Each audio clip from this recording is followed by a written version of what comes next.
The infamous Plane Ride from Hell episode of Dark Side of the Ring opened a whole new case of worms on the professional wrestling business. A business that is no stranger to the dark depths of depravity that it's willing to go. I mean, we wouldn't even have a show called Dark Side of the Ring if that wasn't the case. The Plane Ride from Hell featured some of the most heinous acts, such as Ric Flair sexually abusing a flight stewardess, as well as the most eye-opening of all, wrestlers drugging each other with a drug known as Halcyon. The wrestling industry is no stranger to drug use, with it being one of the main factors leading to the death of many wrestlers in the industry. Life on the road is hard, and sometimes you need to do something to take the edge off. But for some wrestlers, taking the edge off can be at the stake of ruining innocent people's lives. Take Marty Janetty, for instance.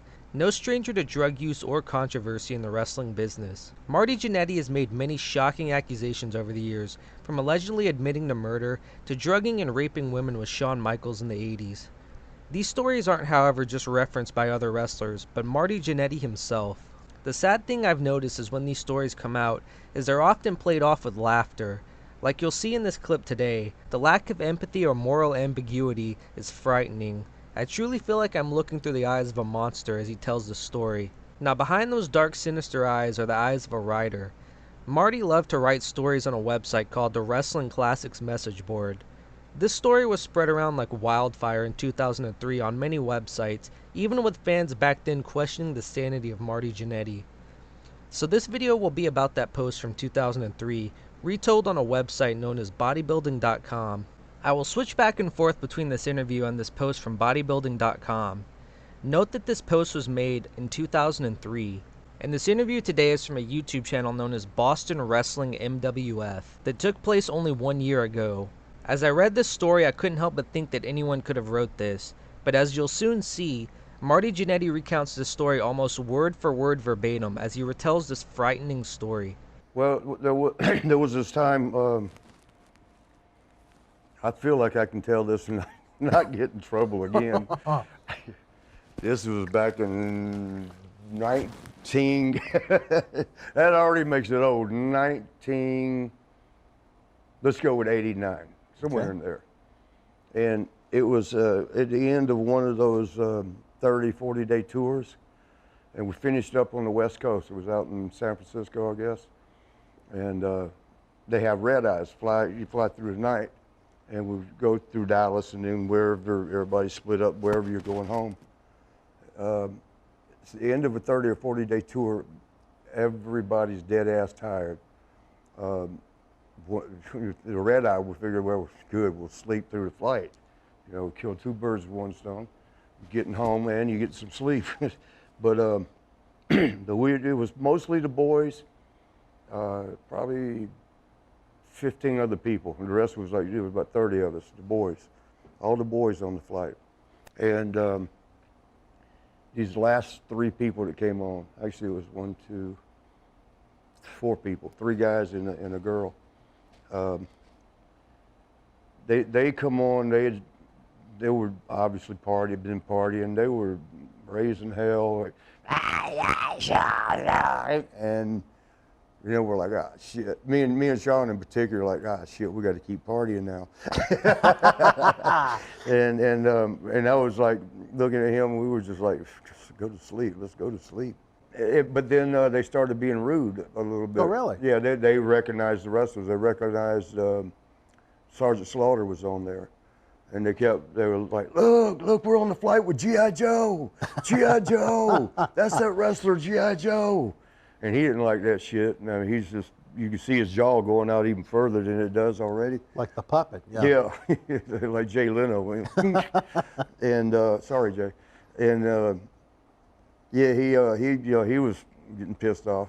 Then they saw the bushwhackers, like, oh, it's those guys, whoa, and, you know, making fun of all that. They started messing with the bushwhackers. You know, now they're on everybody's bad side. Everybody on the plane, too, they were loud as hell. You know, there was a bunch of senior citizens, including, I would be one of them now. I mean, of course, they were just partying, but it was rude. They were drunk as hell and not realizing that they were being obnoxious. Now they've turned from me and Sean wanting to party with them to... They're turning heel. Yeah.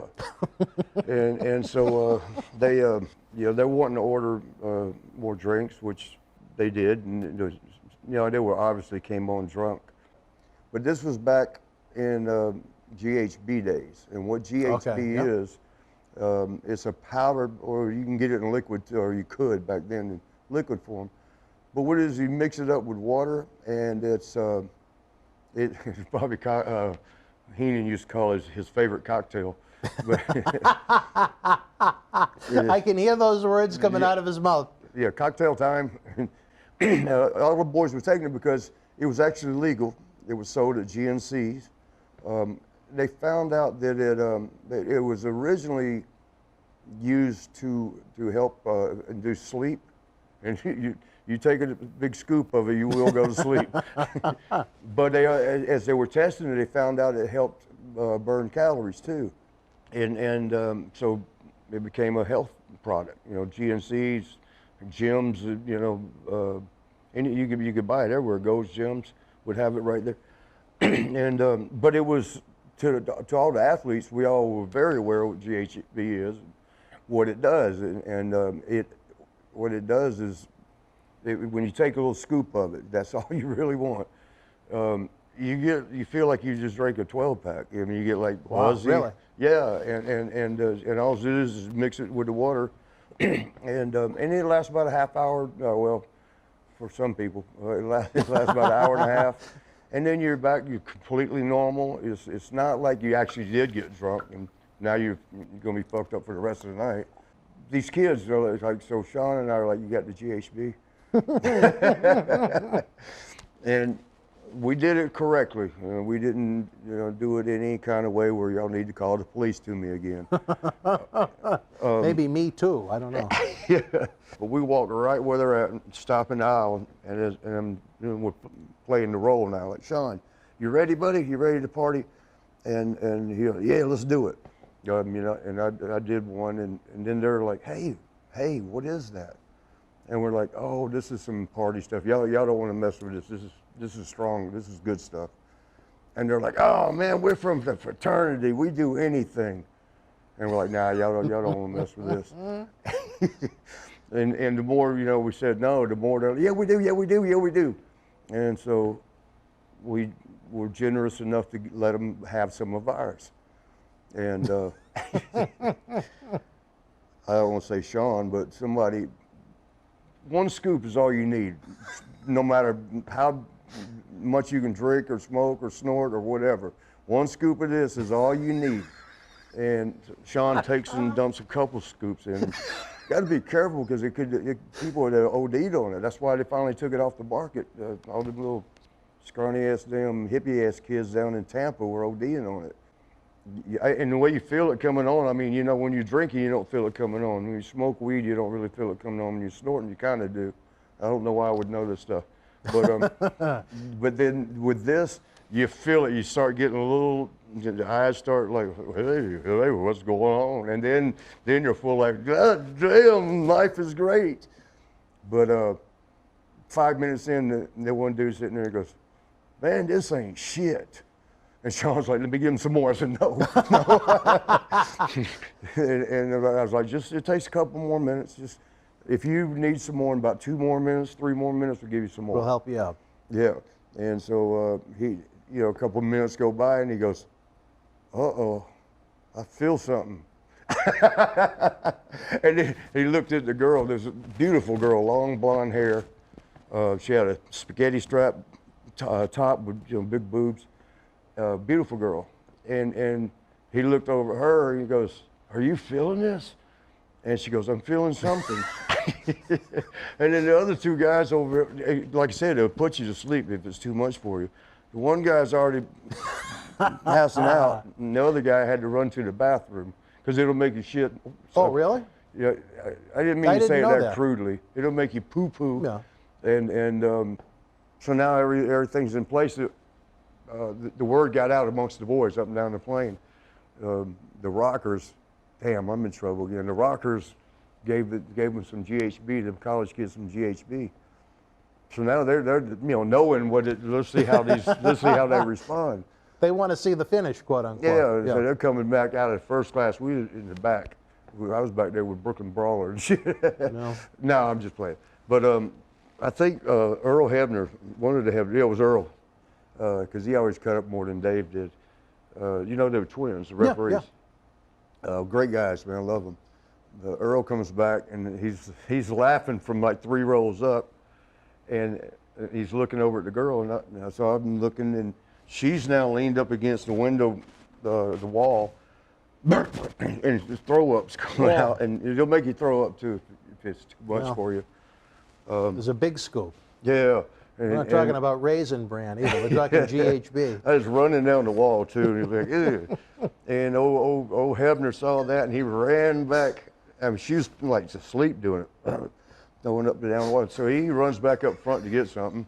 The one tall dude that was the first one that felt a little something, he's gone back to, I don't know where he disappeared to, but so now Hebner comes up. He's got a pair of scissors. And the girl, like I said, she had, she had spaghetti top. I shouldn't be telling this. This might be another damn federal offense. It's just a story. So clip, and her big old booth popped right out. Now we're flying down the plane, flying in the plane, and you know, here she is, passed out, looking, trying to look down. Oh, Warrior come back. Ultimate Warrior comes back there. God rest his soul. He comes back, he goes, "What are y'all doing?" And he's behind her, and he reaches up, twisting the shit out of her nipples. I mean, like, the Warrior grabbed the nipple. Yeah, both of them, and twist them like he was dialing in for Tokyo. Now, did he grab him like when he used to shake the ropes? Or no? Yeah, that would have been good. But yeah, and she's like, and then she goes like this, and it was 2 mounds of throw up. You couldn't even see her flesh. All over here, all over there, and then we heard Warrior's now gone to the back of the plane, where the guy that went to the bathroom has passed out on the toilet and left the door open, and you just see feet. That's all you see is feet sticking out the door. Like the house in the Wizard of Oz. Warrior's back there, and you could hear this faint zzz.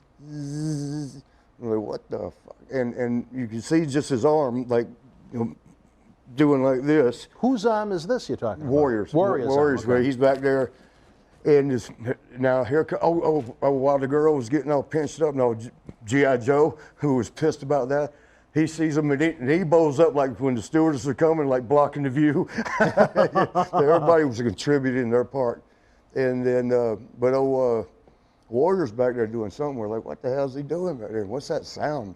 And then the stewardess sees him, and she's going back there like, oh shit, you know, she's going to get in trouble. So this is the first time a flight attendant noticed anything was going on. Yeah. Is this GHB festival on the Red Eye continued? Yeah.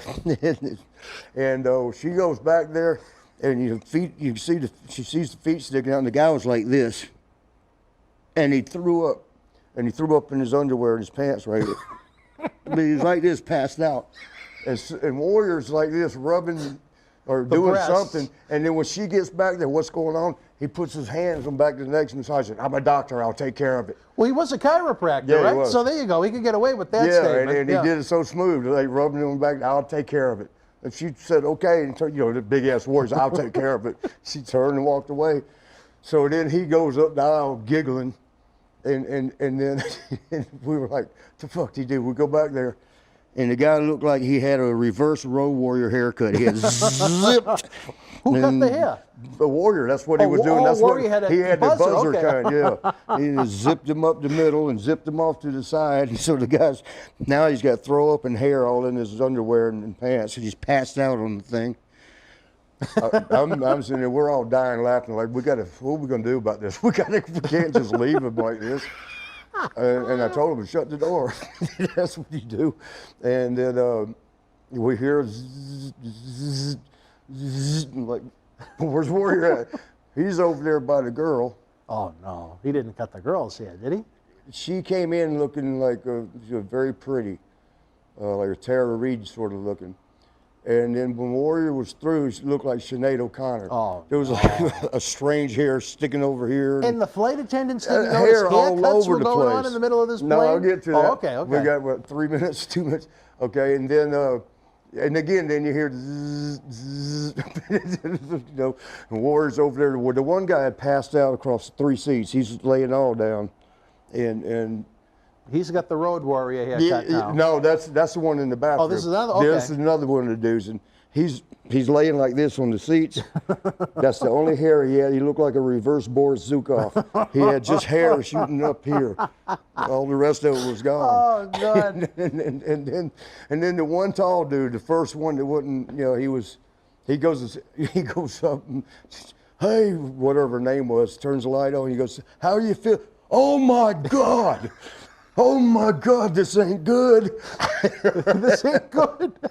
Yeah, he's looking for his other guys like to tell them. He goes over to the Boris Zukov. He goes, Boris, or whatever his name was.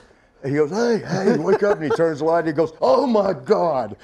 He's ashamed.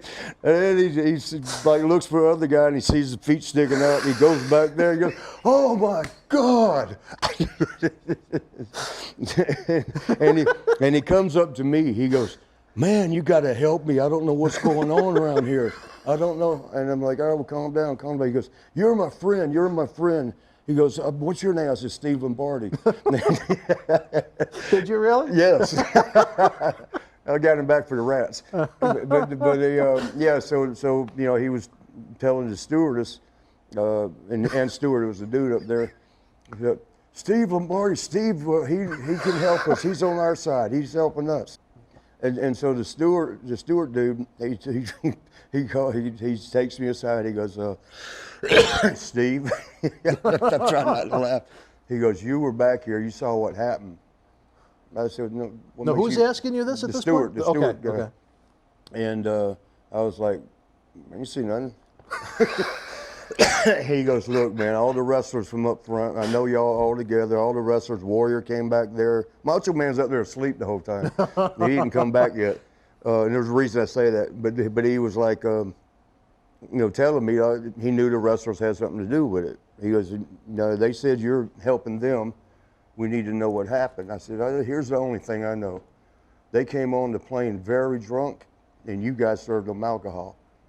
And then he kind of like, It was a male stewardess? yeah. Okay. Yeah, he went and told the girls stewardess, but he was like, if you don't say nothing about that, we won't say nothing about the wrestlers. So it was a peace treaty. So Steve Lombardi got him out. 30,000 feet. Yeah, Steve Lombardi got him out of that one. But then when we landed, and all the older people on the plane, they were going and asking them, and they were like, we didn't see nothing. But they did. They thought it was the greatest flight in the world. Yeah, because they were mad at the kids too. You know, we're raising hell and say, ain't nobody sleeping on this plane. We're partying. You know, they got mad about that. So they were hooping and hollering about it, all of it happening. But what was the funniest part was when we landed in Dallas. Now, Randy's hearing all the shit, you know, because everything had to be straightened out now. But you know, when everybody gets off the plane in Dallas, Randy's like, brother, I want to see what happened. I'm going to wait right here. So we stood outside the door and a few of the other guys. And then, you know, people walking by recognized a couple like Randy and the Warrior. And it gets to be a horseshoe around where the gate where they pull them come out. Mm-hmm. Police went down in there. Damn, I keep spitting. They went down in there with wheelchairs. And then they bring them back out one at a time. Haircuts funny, and the crowds were like laughing when they'd bring them out because they're like kind of waking up when they got these zip haircuts. And Randy's brother, he would laugh. He'd be elbowing me, brother. And then the last one, they brought that girl out, and it was pitiful because they had to wrap her because you know she's hanging out up here. And I mean, pretty much Sinead O'Connor, except for a couple of strays that Warrior missed. And I think they all went to jail. They went to jail? Oh yeah, but that's like a federal thing. What? Well, destruction in the plane. There was hair and throw up and shit all over the place. So they wound up going to jail? Yeah. Oh my God. Imagine that, you get shaved up and now you got to explain this to your fraternity. You got drugged? You got a haircut? No, it wasn't drugged. It wasn't Another drugged. one had their top cut off, their breasts were molested, and they wound up going to jail. I just saw, I mean, I don't make the news, I just report it.